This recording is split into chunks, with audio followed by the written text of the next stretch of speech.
सुनिए इस वक्त मिलनसार शब्द बिशप मसेदो के संग। भूख के द्वारा, लड़ाइयों के द्वारा आज हमारे शहर हिंसा से भरे जा रहे हैं और ये प्रोग्राम आप तक लेकर आ रहा है प्यार, शांति और आनंद के क्षण। एक ऐसा प्रोग्राम जिसको तैयार किया गया है बेहद ख्याल रखते हुए आपके हृदय के लिए।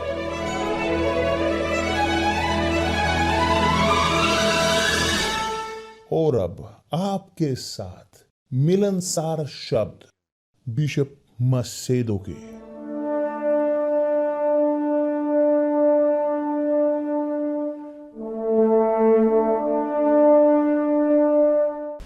नमस्कार मेरे प्रिय दोस्तों, कि परमेश्वर आप सबका भला करे, कि पवित्र आत्मा आए, मुक्ति दे आपके दिमाग को। कमी जानकारी की जो महत्वपूर्ण है, बहुत ज्यादा महत्वपूर्ण, ताकि आपके पास जिंदगी हो एक बहुतायत की जिंदगी। कि पवित्र आत्मा आपके दिमाग को खोले, आपकी समझदारी को मुक्ति दे, आपकी समझदारी को भावनाओं से मुक्ति दे, आपकी समझदारी को आवाजों से इस संसार की मुक्ति दे, आपकी समझदारी को सब उस चीज से कि जो कारण बनते हैं और आपको लेकर जाते हैं या लेकर जा चुके हैं नाश की ओर। कि पवित्र आत्मा खोले समझदारी हर एक की जो इस वक्त इन क्षणों में मुझे सुन रहे हैं, ताकि सब लोग पूरा कर सकें और उनकी इच्छा को अपनी जिंदगी के लिए। मैं समझ में आता है, मैंने ये समझा कि बहुत जल्दी उसके मेरे अनुभव के, व्यक्तिगत अनुभव के बाद प्रभु यीशु के साथ उन्हीं क्षणों में कि 16-19 सालों का जब मैं उनके साथ मेरा अनुभव हुआ, मैं ये इतना शानदार, इतना बढ़िया, इतना धन्य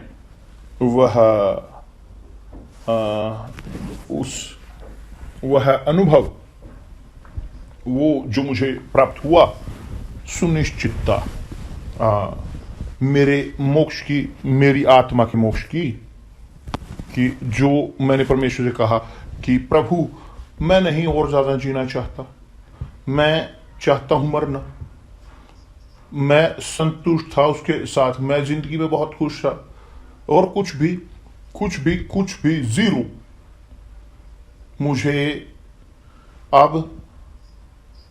मुझे बिना किसी कारण के उद्देश्य के साथ मैं जी सकूं, क्योंकि मैं प्राप्त कर चुका था मेरे उद्धारकर्ता प्रभु यीशु मसीह को।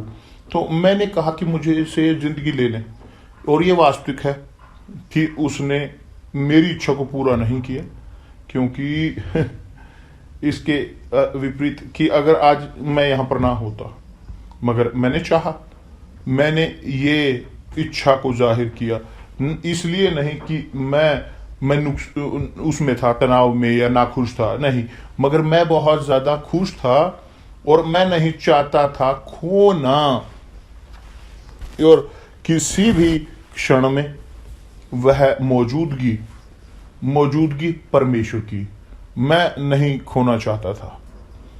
तो मैंने कहा इस प्रकार कि यदि प्रभु आप मुझे इस्तेमाल करना चाहते हैं, मुझे अपना सेवक बनाना चाहते हैं, कि यदि वो चाहते हैं कि मैं आपकी सेवा करूं अपनी जिंदगी के साथ, मुझे अमीरी ना दे। मैं अमीरी नहीं चाहता, मैं पैसा नहीं चाहता, मैं आत्माओं को चाहता हूं। सब कुछ जो मैं अपनी जिंदगी में चाहता था उन क्षणों से वह थी आत्मा। मैं चाहता हूं दूसरे लोगों को उस तक लेकर जाना कि जो प्रभु आपने मुझे दिया है। मैं चाहता हूं आत्माओं को, केवल इतना ही, और कुछ नहीं। ठीक, जिंदगी इस प्रकार बढ़ती रही। बाद में हमने शादी की और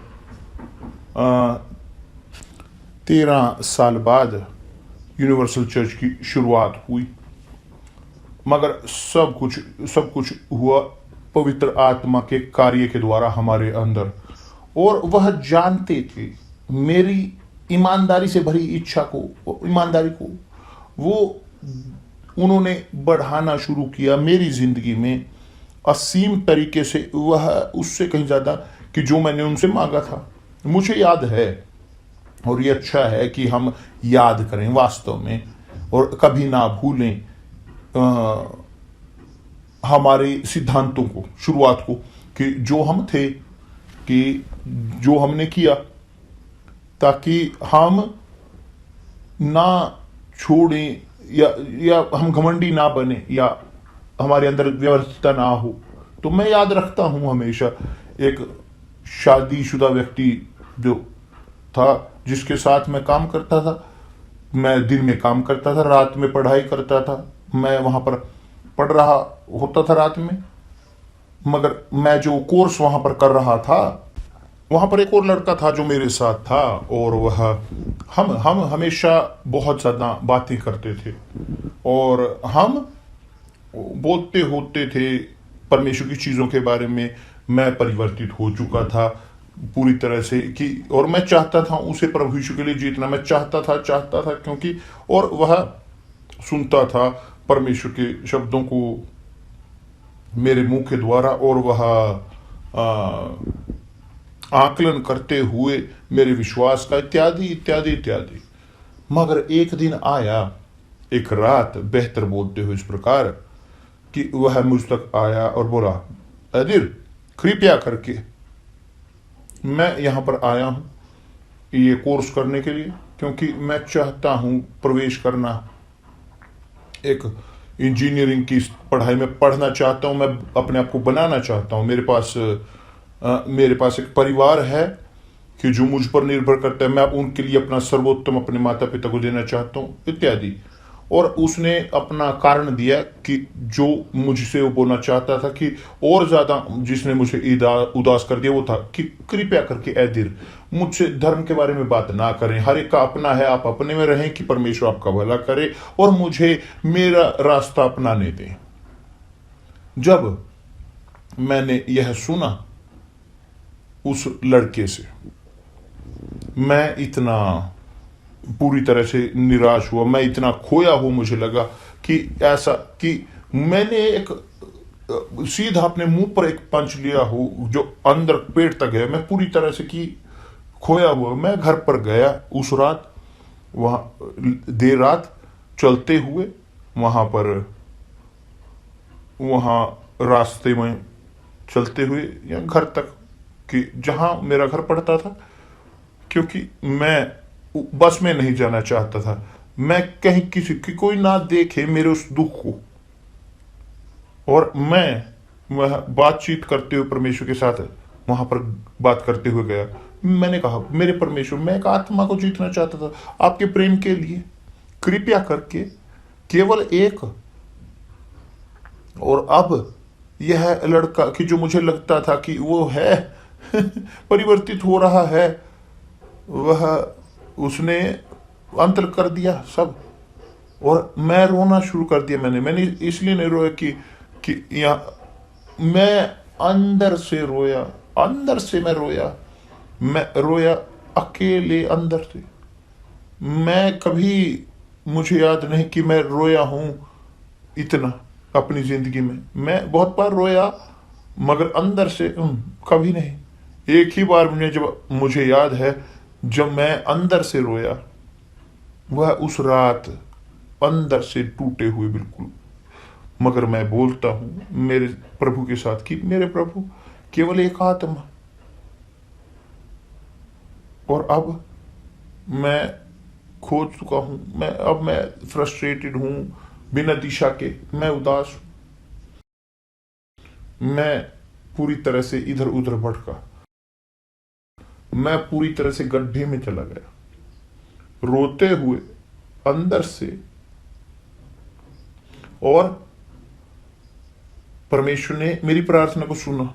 आज मुझे याद है कि अब्राहम भी रोया, उसने दुख सहे, एक पुत्र के लिए। जब वह 75 साल का था, उसके पास एक सपना था, एक कि उसका बच्चा हो, और परमेश्वर ने उसकी आवाज को सुना, पूरा किया। 25 साल बाद उसके पुत्र की जो उसने पैदा किया सारा के साथ, उसकी पत्नी, प्रिय पत्नी के साथ। देखिए उसके बाद उस सालों के साथ कि हम जीते आ रहे हैं विश्वास। हम यहां वास्तव में इसी सप्ताह, 2 सप्ताह पहले हम यहां पर पूर्वी यूरोप में हैं, रूस में, रोमानिया में, और उसके बाद यूक्रेन में। और आज हम लेकर जा रहे हैं परमेश्वर के शब्दों यहां उन तक कि जिनको पास प्यास है परमेश्वर के शब्दों की, इस मेरे होठों के द्वारा, इस संसार से बाहर कहीं दूर। और मैं क्या इसके साथ कहना चाहता हूं कि परमेश्वर ने देखा मेरे दुख को, मेरे क्लेश को, पीछे मेरी जरूरतों को। मैं नहीं चाहता अमीरी, पैसा, मैं नहीं चाहता होना की सफलता, मैं केवल चाहता हूं आत्माओं को जीतना। मैं दूसरे लोगों को यही जीतना चाहता हूं कि आपको जो नहीं समझते वह इस प्रकार है कि मैं चाहता हूं कि दूसरे लोग भी कम से कम वही ग्रहण करें कि जो परमेश्वर ने मुझे दिया, उनने मेरी आत्मा को जीता बचाया। मैं लेकर जाना चाहता हूं इसी जानकारी को, लेकर जाना चाहता हूं इस महानता को, इस महिमा को दूसरे लोगों तक। मैं चाहता हूं यह करना। और आज 57 साल बाद हम काम करते हुए लगता है बहुत, यहां पूर्वी यूरोप में कि ऐसे देश कि जहां पर कम्युनिज्म है और जहां पर सुसमाचार का प्रचार को रोका जाता है, ये कम्युनिज्म में जो रोकते हैं सुसमाचार के प्रचार को। और हमारे पास ये सम्मान की बात थी कि हम यहां पर इन देशों में रहे। और जानते हो कि क्या मैंने देखा मेरे दोस्त, मैंने देखा कि एक चीज कि अलग ब्राजील से, अलग अमेरिका से, अलग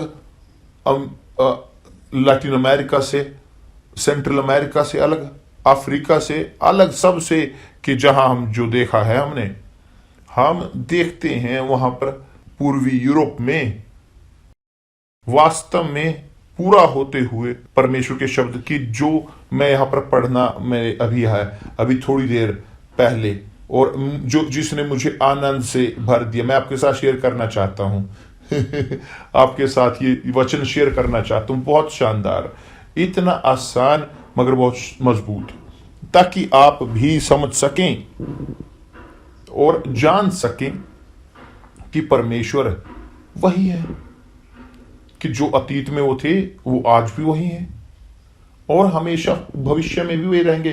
कि जैसे अब्राहम के साथ रहे, इसहाक के, इजराइल के साथ, दाऊद के साथ, यहोशू के साथ, सब ही विश्वास के नायकों के साथ वह वही हैं हमारे साथ भी आज। वही हैं कि जो उनकी ईमानदारी के साथ उनको पुकारते हैं। तो मैं मेडिटेट कर रहा था अमीरी पर, मोक्ष की, तो तब आता है यह शब्द परमेश्वर का, कि जो इस प्रकार बोलता है नीति वचन में, पवित्र आत्मा इस्तेमाल करते हुए सुलेमान को, वास्तव में इस प्रकार की, जब वह परिवर्तित हो चुका था, कि यदि वो यहां पर बोलता वो परिवर्तित नहीं होता, उसके पास यहां पर कारण है बोलने का, कि जो यहां पर हम पढ़ेंगे। सुलेमान एक मनुष्य हुआ कि जिसने परमेश्वर से प्रार्थना की, जिसने मांगी बुद्धिमानी, ताकि लोगों का मार्गदर्शन वो कर सके, क्योंकि वह बहुत बच्चा था, बहुत युवा, उसके पास जानकारी नहीं थी, उसके पास नहीं पता था उसे कि कैसे है कि एक राष्ट्र का, मुश्किल राष्ट्र को वो आगे लेकर जा सके। उसने मांगी बुद्धिमानी कि परमेश्वर ने उसे दी, अमीरी उसे दी, बुद्धिमानी, सब कुछ जो उसको जरूरत थी, सब कुछ। सुलेमान इस क्षण तक पहुंचा बोलते हुए कि सब कुछ, कि जो मेरी आंखों ने देखा मैंने पाया, सब कुछ जो मेरे हृदय ने इच्छा की मैंने प्राप्त किया, सब कुछ, सब कुछ, किसी भी चीज की मेरे पास कमी नहीं रही। अमीरी, महिमा, औरतें, ताकत, पैसा, सब कुछ, किसी भी चीज का कमी मेरे पास नहीं रही। ऐसा होते हुए भी सुलेमान वह आया और कहा, एक बहुत बड़ा निराश व्यक्ति धरती पर वह इस क्षण पर पहुंच गया कि उसने त्याग किए दूसरे परमेश्वर को।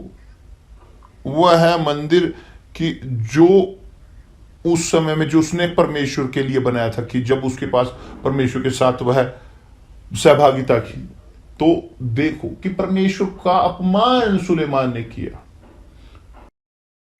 सुलेमान ने परमेश्वर के क्रोध को जगाया।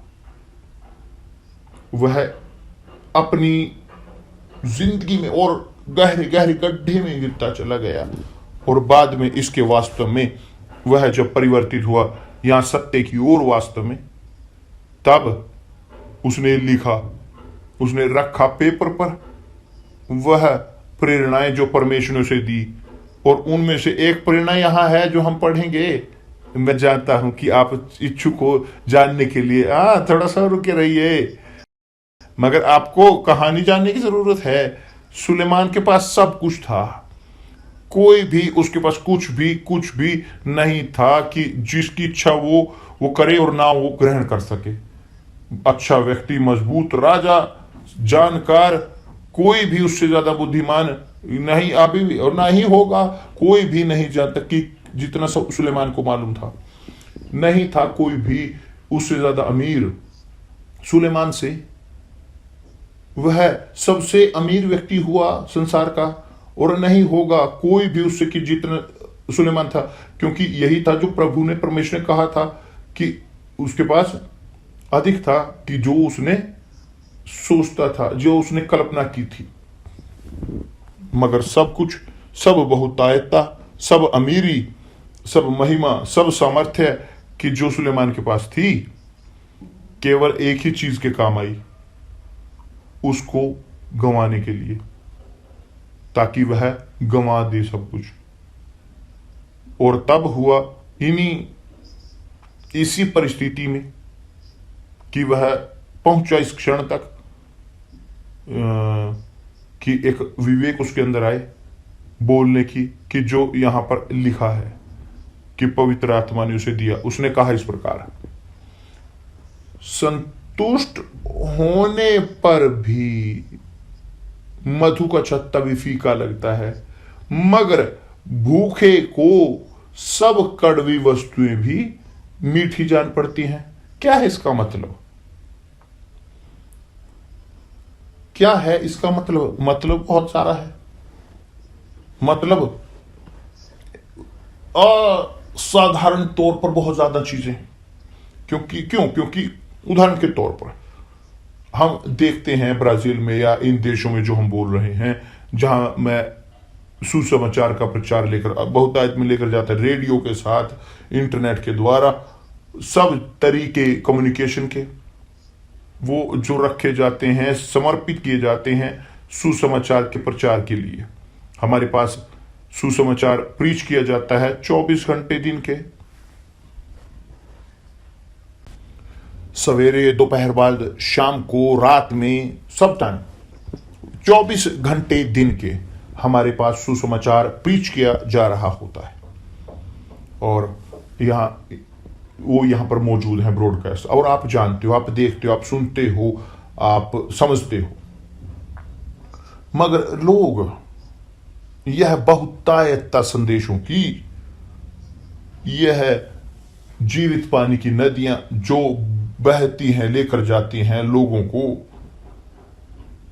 कि उनके पास जानकारी की प्रोडक्शन हो बाइबल की, वह कहीं ना कहीं कुछ भी उन पर प्रभाव नहीं छोड़ती, लगभग कुछ प्रभाव नहीं छोड़ती। क्यों?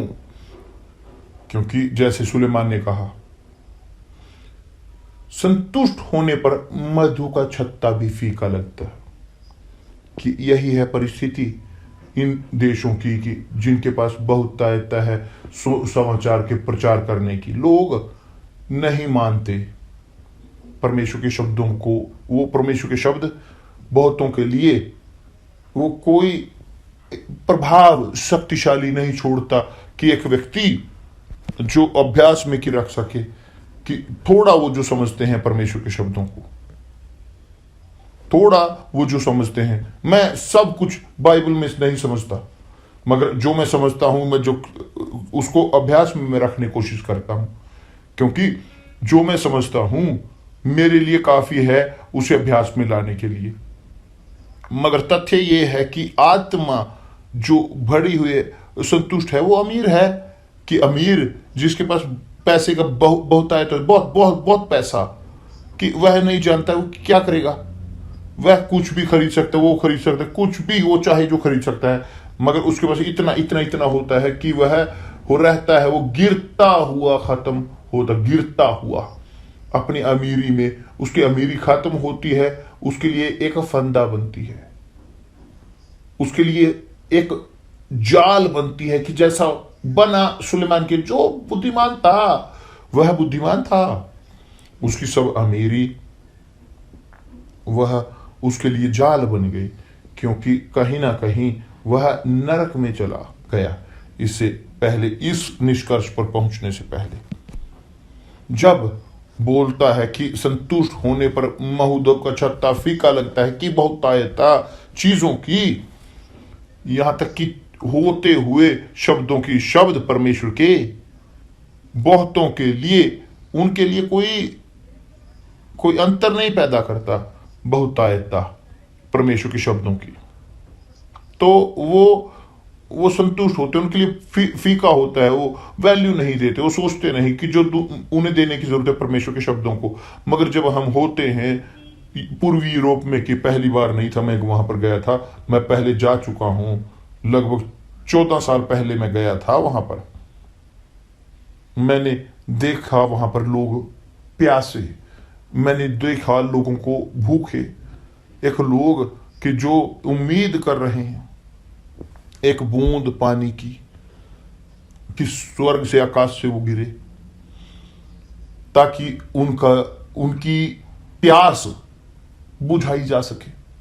आप जानते हो मेरे दोस्त कि इन क्षणों में, कि जब मैं आपके साथ बात कर रहा हूं, बहुत सारे लोग हैं जो मर रहे हैं, जो नरक की ओर बढ़ रहे हैं, और उनके लिए कोई मोक्ष नहीं है। क्यों? क्योंकि यदि एक व्यक्ति मरे यहां बिना जानते हुए प्रभु यीशु मसीह को अपने एकमात्र प्रभु के तौर पर, उद्धारकर्ता के तौर पर, यह व्यक्ति सीधा नरक में जाएगा। उसका ये कोई कहीं कारण नहीं है, कोई रास्ता नहीं है, कोई येलो बैंड नहीं, कोई फूल नहीं है कि जो परिस्थिति को उनकी बदल सके। और जब जीवित है, जब वहां इस संसार में है, तो जब तक यहाँ इस संसार में वो, जब तक वो है, उसके पास बचाए जाने की परिस्थिति है। उसके बाद एक बार मर गया तो उसके बाद कोई रास्ता नहीं है, कोई लाभ नहीं, प्रार्थना का कोई, सांत्वना का कोई लाभ नहीं, कुछ नहीं, कुछ भी नहीं समाधान लेकर आएगा, कुछ भी नहीं, पूरी तरह से कुछ भी नहीं। तो मैंने देखा कि बहुत सारे लोग अभी भी इस संसार में वह पहली बार अवसर को प्राप्त कर रहे हैं परमेश्वर के शब्दों को सुनने की। उससे पहले कभी भी ऐसे नहीं कि नहीं जानते बाइबल, या जानते भी नहीं बाइबल का अस्तित्व है, नहीं जानते कि बाइबल का अस्तित्व है, नहीं जानते कि परमेश्वर भी है। तो लोग जो पेगन थे, लोग जो वो थे, लोग जो अथेइस्ट, अविश्वासी, नास्तिक, उनके पास एक अवसर है कि सुनने का, देखने का, ग्रहण करने का, लाइव, कम से कम थोड़ा सा पानी अपने मुंह को गीला करने के लिए, अपनी जीभ को ठंडी करने के लिए, कि संतुष्ट आत्मा, वो उसे मधु का छत्ता भी फीका लगता है। और यही है जो इस संसार में हम बाहर देखते हैं। मगर पूर्वी यूरोप में हम देखते हैं कि एक भूखी आत्मा, कि यहां तक कि उनके लिए कड़वी वस्तुएं भी मीठी होती हैं, वहां उनके लिए कड़वा भी मीठा होता है। जानते हो क्यों? बहुत सारे लोग हैं जो मसीही हैं मगर उनकी जिंदगी नहीं आगे बढ़ती। जानते हो क्यों?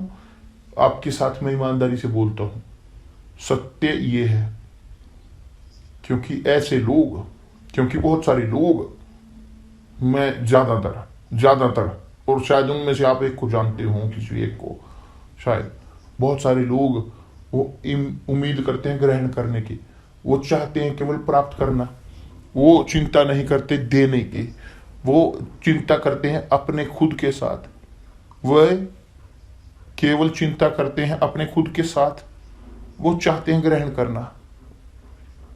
मुझे चंगाई हुआ, मुझे ये हुआ, मेरे साथ ये हुआ, वो हुआ दूसरा, मगर वो संतुष्ट नहीं होते, वो और ज्यादा चाहते हैं, और ज्यादा, और तो रहता है उस खोज में एक पाखंडीपन, आशीषों का, आशीष, वो हमेशा खोजते रहते, खोज रहे हैं।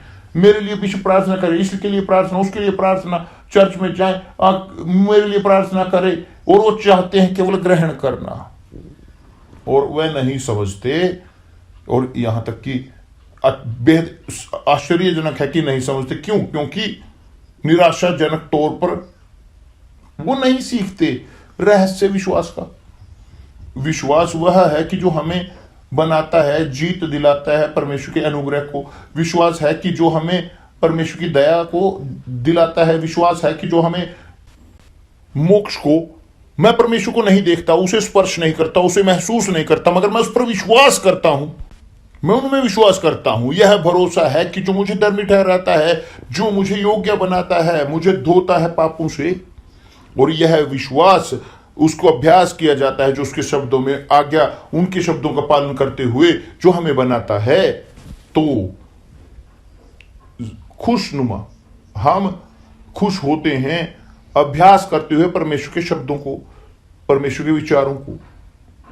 तो हम चाहते हैं देना, हम देने में के बारे में सोचते हैं, जितना ज्यादा हम देते हैं उतना ज्यादा हम ग्रहण करते हैं, और हम उतना ज्यादा देते हैं ज्यादा हम ग्रहण करते हैं। क्यों?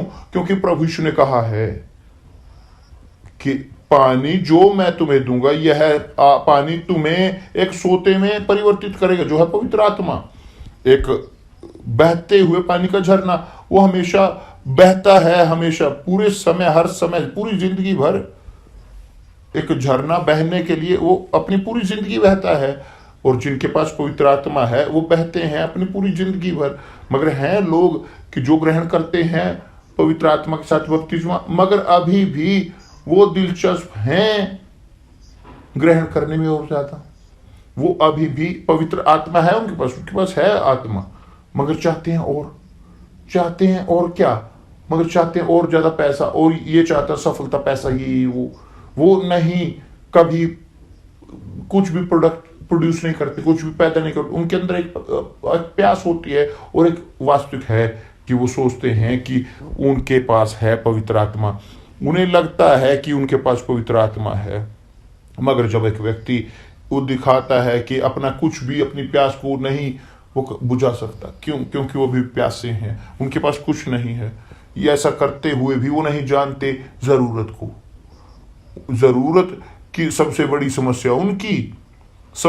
समस्या उनकी पैसा नहीं है, काम नहीं है, बेरोजगारी नहीं है, पति या पत्नी नहीं है, परिवार जो खो चुका है वो नहीं है। उनकी सबसे बड़ी समस्या वो खुद हैं। सबसे बड़ी समस्या एक व्यक्ति की वो खुद हैं, और केवल एक ही रास्ता है इसका समाधान करने का, इस निराशाजनक समस्या का जिसमें वो जीते हैं। जब वह उसमें प्रवेश करता है पवित्र आत्मा, वो निराशा के बाद। यदि आप पवित्र आत्मा प्राप्त नहीं किया आपने अभी तक, मेरे दोस्त, आप निराश व्यक्ति हो, और आप निराश ही रहोगे यहां तक कि जब तक आप पवित्र आत्मा नहीं प्राप्त करते, और जब तक आप प्राप्त नहीं करते आप खुश नहीं रहोगे। आपके पास, आपके पैरों में संसार हो, आपके पास आगण्य वो अमीरी हो, मगर कुछ नहीं करेगा आपको, और निष्कर्ष पर पहुंचोगे कि आप निराशाजनक गरीब हो। यही सुलेमान के साथ हुआ। सुलेमान ने ये देखा। क्यों? इसीलिए उसने कहा व्यर्थताओं की व्यर्थता। उसने खुद ये कहा है, खुद सुलेमान ने, वह इस क्षण तक पहुंचा कहते हुए कि प्रार्थना इस प्रकार से उसने किया। और सुनिश्चित तौर पर बाद में अपने परिवर्तन के बाद उसने कहा है, मैंने तुझसे 2 वर मांगे हैं, इसलिए मेरे मरने से पहले उन्हें मुझे देने से मुंह न मोड़। सुलेमान ने प्रार्थना की, अर्थात व्यर्थ और मुझसे दूर रख, कि जो वह था कि वो व्यर्थ था व्यक्ति, उसने व्यर्थताओं का कि मुझसे व्यर्थता को और झूठी बात को मुझसे दूर रखकर मुझे ना तो निर्धन कर ना धनी बना, प्रतिदिन की रोटी मुझे खिलाया कर, कि ऐसा ना हो कि जब मेरा पेट भर जाए तब मैं इनकार करके कहूं कि उसका केस था, वो इतना भर गया कि उसने विश्वास नहीं था कि तब मैं इनकार करके ना कहूं कि प्रभु कौन है, या अपना भाग खोकर चोरी करूं, यानी कि दूसरों से लूं और अपने परमेश्वर का नाम अनुचित रीति से लूं। कि दूसरे शब्दों में वह यहां पर कंक्लूजन, निष्कर्ष पर पहुंचा है, कंक्लूजन कि सब कुछ जो उसके पास था, सब कुछ वो कुछ भी नहीं था बिना इस निर्भरता के हर रोज की परमेश्वर के ऊपर, कि जो परमेश्वर चाहते हैं, परमेश्वर हमें कहीं कभी भी ऐसा कुछ नहीं देंगे कि जो हम चाहते हैं, मगर जिसकी हमें जरूरत है वो देते हैं। क्योंकि इसी प्रकार अच्छे पिता हैं, पिता नहीं देते कि जो उसका बेटा चाहता है, पिता देता है जिसकी उसके बेटे को जरूरत है। और बेहतर माता पिता वो देते हैं कि जिसकी उसे जरूरत है, जो बच्चे को जरूरत है, कि वो नहीं कि जो वो चाहते हैं। इसी प्रकार परमेश्वर भी हैं। और मैं चाहता हूं कि आप समझें इस आत्मा को। और बहुत सारे पास्टर, बहुत सारे सुसमाचार का प्रचार करने वाले पास्टरों की पत्नी या बिशप की पत्नी, और बहुत सारे लोग हैं कि जो वफादार होते हैं परमेश्वर के प्रति, खो देते हैं विश्वास को एक बहुतायतता के कारण, जो इस संसार की अमीरी होती है, वो खो देते हैं विश्वास को और पूरी तरह से नष्ट हो जाते हैं, भटक जाते हैं, क्योंकि बहुत ज्यादा उनके पास होता है। यानी वो संतुष्ट हुए होते हैं कि यही है कि जो लिखा गया है कि यहाँ संतुष्ट होने पर मधु का छत्ता भी फीका लगता है। कि जब मैंने अपने अतीत से मैं जागा, जब मैं परिवर्तित हुआ, मैं रोया परमेश्वर को, मेरे परमेश्वर मुझ पर दया करें, कृपया करके मैं चाहता हूं एक व्यक्ति आप यीशु के लिए, केवल कम से कम एक। तो मेरी आत्मा वो थी पूरी तरह से बेचैनी तौर पर भूखी एक आत्मा के लिए। तो आज मेरी आत्मा उसी प्रकार प्यासी है, क्योंकि वे जो परिवर्तित हुए, मैं उनके लिए धन्यवाद देता हूं, आभार व्यक्त करता हूं, मगर मैं संतुष्ट नहीं हूं। मैं और ज्यादा चाहता हूं। क्यों? क्योंकि ये परमेश्वर की आत्मा है मेरे अंदर। मैं और ज्यादा चाहता हूं आत्माओं को, मगर यह वास्तविक है कि मेरी लिमिट के कारण, हमारी लिमिट के कारण, सीमितता के कारण हमारे पास भी सीमितताएं हैं जीतने की, और ज्यादा। मगर जो हम कर सकते हैं हम करेंगे और कोशिश करेंगे लेकर जाने के लिए उसी मोक्ष की ओर। आप जो मुझे इस वक्त सुन रहे हो, सीखें एक पाठ को, सीखें इस शिक्षा को। आत्मा जो संतुष्ट है वो मधु का छत्ता भी उसे फीका लगता है। जब एक व्यक्ति के पास बहुत ज्यादा होता है, उन्हें सब कुछ फीका लगता है। कि एक व्यक्ति जो ज्यादा खाता है वो ज्यादा खाते हैं, कि जो है खाऊपन। एक दिन मैं गिरा था इस लालच में, और मुझे मेरे लिए जो बुरा हुआ मेरे बहुत। तो एक जो संतुष्ट आत्मा है उसे फीका लगता है, उसे तुच्छ जानते हैं। मगर भूखा, बेहतर बोलते हो भूखी आत्मा, उसके लिए कड़वा भी मीठा है। तो खुद सुलेमान ने यह कहा है कि ना मुझे धन देना गरीबी, मगर हर दिन की रोटी मुझे देनी, कि जो प्रभु ने सिखाया है। और रेगिस्तान में जब इजराइल के लोग रेगिस्तान में थे, उन्होंने कंप्लेन की रोटी के लिए, परमेश्वर ने मन्ना भेजा। हर दिन हर रोज परमेश्वर गिराते थे मन्ना को वहां रेत में, मगर लोग ज्यादा नहीं ले सकते थे कि जितना वो खा सकते उससे कहीं, वो केवल उनका भाग ले, जरूरत का भाग वो ले सकते थे अपने परिवार के लिए। अगर वो ज्यादा लेते थे उसमें वो सड़ जाता था, वो उसमें कीड़े पड़ जाते थे, तो उतना ले सकते थे केवल भाग की उस दिन का, केवल उस दिन के लिए, जरूरत उस दिन की। अगले दिन उन्हें दोबारा फिर लेने की जरूरत पड़ती थी उनकी जरूरत के लिए कि जो उनकी थी, और इसी प्रकार काम करता था।